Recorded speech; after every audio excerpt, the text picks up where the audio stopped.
অনেক নাচানাচি আর বাজি ফোটানোর পরে ফাইনালি অনেক ক্ষুধা লেগে গিয়েছিল। খেয়েছিলাম চিকেন চাপ অ্যান্ড রুটি।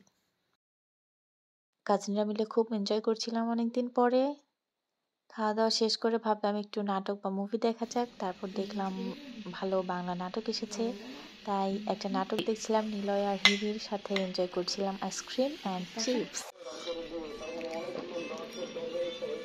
নতুন বছর সবার ভালো কাটুক। হ্যাপি নিউ ইয়ার সবাইকে। সুস্থ থাকুন, ভালো থাকুন। আল্লাহ হাফেজ।